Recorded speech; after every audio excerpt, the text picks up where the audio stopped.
कुछ ऐसे स्टूडेंट्स हैं जो मुश्किल का शिकार हैं।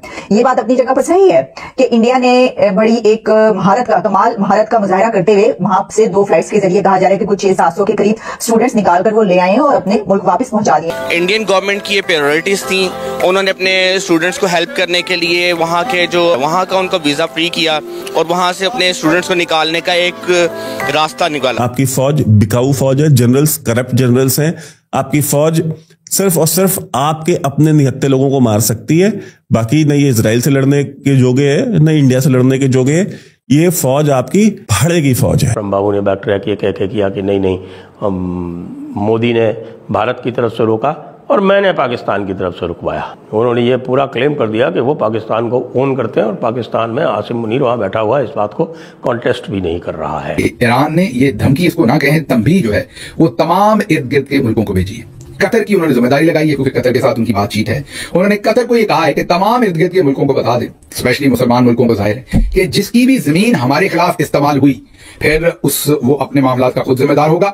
इंडिया आज $10 बिलियन ऑफर कर जो कि इंडिया के लिए पीनट्स भी नहीं है, पीनट्स भी नहीं है। आपके जितने जनरल्स हैं सारे कल आकर के मोदी जी को यहां सल्यूट मारेंगे लटियंस दिल्ली में। दोस्तों, पाकिस्तानियों को सुनकर हंसी आती है। कहां से आते हैं ऐसे लोग? ऐसा लगता है ये लोग हमारे गोले के नहीं हैं, किसी और गोले से आए हैं।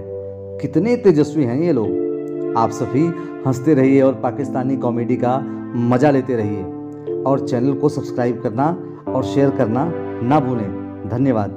ने ये धमकी इसको ना कहें तंबीह जो है वो तमाम इर्द गिर्द के मुल्कों को भेजी है। कतर की उन्होंने जिम्मेदारी लगाई है क्योंकि कतर के साथ उनकी बातचीत है। उन्होंने कतर को ये कहा है कि तमाम इर्द गिर्द के मुल्कों को बता दें, स्पेशली मुसलमान मुल्कों को जाहिर है कि जिसकी भी जमीन हमारे खिलाफ इस्तेमाल हुई फिर वो अपने मामला का खुद जिम्मेदार होगा और अगर किसी ने अपनी जमीन जो है वो हमारे खिलाफ इस्तेमाल होने दी तो हम उसको भी निशाना बनाएंगे। हम समझेंगे कि हम उसके साथ भी हालत जंग हैं। अब आप इस बयान को देखें और महज एक दिन पहले हमारे फील्ड मार्शल साहब की मुलाकात देखें। उसके साथ साथ जो जर्नली टाउट हैं वो एतराज कर रहे हैं कि जो CNN न्यूज 18 का आर्टिकल है जो हमने कल आपसे शेयर किया था जिसमें ये केसेस भी मांगे गए हैं, जमीनी मामला भी मांगे गए हैं, समुद्र के मामला भी मांगे गए हैं, वो कह रहे हैं कि जी ये आप गलत खबर शाया कर रहे हैं, ऐसा कुछ नहीं मांगा गया। चलें, अगर ये गलत हुआ तो हम माजरत कर लेंगे। 2-4-5 दिन सब कुछ नजर आ जाएगा कि क्या मांगा क्या नहीं मांगा। हमने तो वो स्टोरी आपके सामने रखी जो इंटरनेशनल जरीदे, न्यूज़पेपर और टेलीविजन सेंटर्स आपके सामने रख रहे हैं। लेकिन ईरान की तरफ से एक दिन के बाद ही कतर के थ्रू ये मैसेज सबको भिजवाना कि जिसने भी हमारे खिलाफ अपनी जमीन इस्तेमाल करवाई उसके साथ हम हालत जंग में होंगे, ये बहुत ही मानीखेज बात है। पाकिस्तान को भी इस पर बहुत संजीदगी के साथ सोचना चाहिए कि मामला किस तरफ जा रहे हैं। अगली खबर जो आपके सामने रखनी है वो ये है कि जो इसराइली हमलों के बाद और फिर जो ईरान का बड़ा भरपूर जवाब भी है, दोनों के भरपूर एक दूसरे के ऊपर। उसके बाद ट्रंप के जो नुमाइंदा खुसूसी हैं उनका नाम विटकॉफ है, मिस्टर विटकॉफ, उन्होंने ईरानी वज़ीर ख़ारजा अब्बास अरागची से मुतअद्दिद राब्ते किए हैं। विटकॉफ ने मुज़ाकरात और सफारती हल की पेशकश की है। ईरानी वज़ीर ख़ारजा जो मिस्टर अरागची हैं उन्होंने आगे से इनकार कर दिया। भाड़े की फौज है आपकी कोई दीन की फौज नहीं, कोई इस्लाम की फौज नहीं।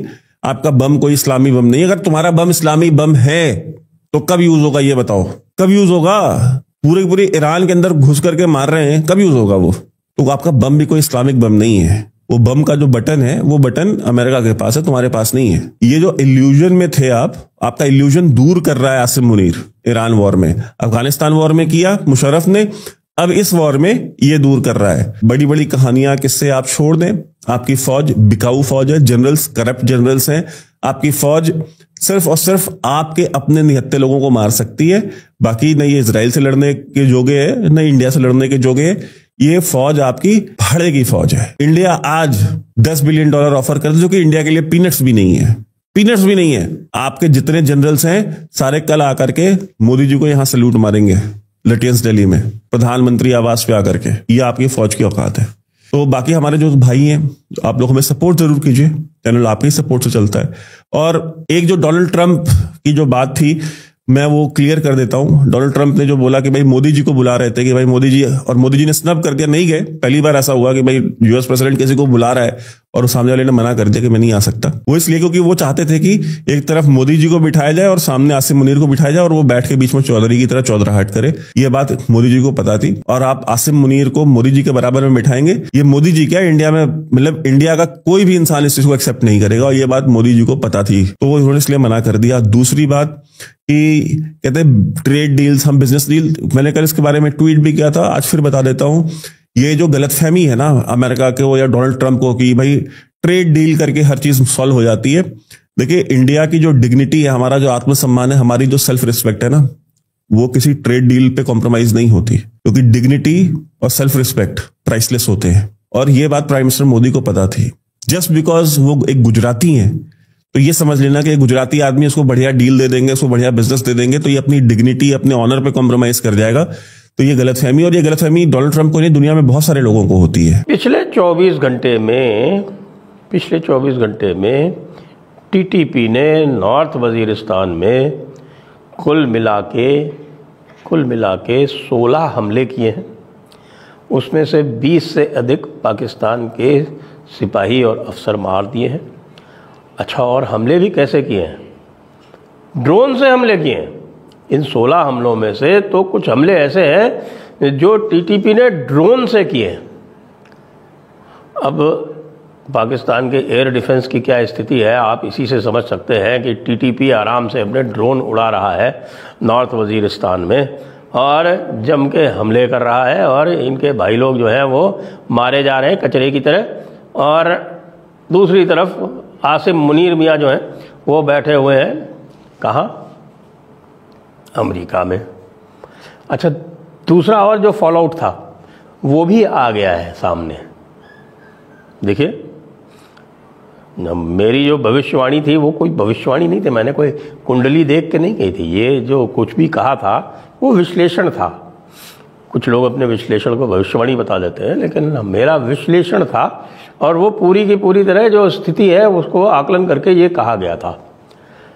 और आपको मैंने कुछ दिन पहले बताया था कि भाई जो चाइना, कुछ दिन पहले क्या, जो सवेरे वाला जो वीडियो था उसी में बताया था आपको कि भाई चाइना जो है वो भी नाराज़ हो गया है पाकिस्तान से, क्योंकि चाइना ये उम्मीद कर रहा था कि भाई जो यूएस के कुछ सीक्रेट्स हैं या यूएस से अभी मांग कर रहा है पाकिस्तान कि भाई हमको थोड़ा एयर डिफेंस दिया जाए, हमको कुछ और दिया जाए।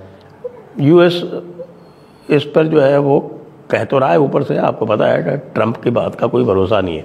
ट्रंप की बात का मजाक पाकिस्तान में स्वयं लोग उड़ा रहे हैं।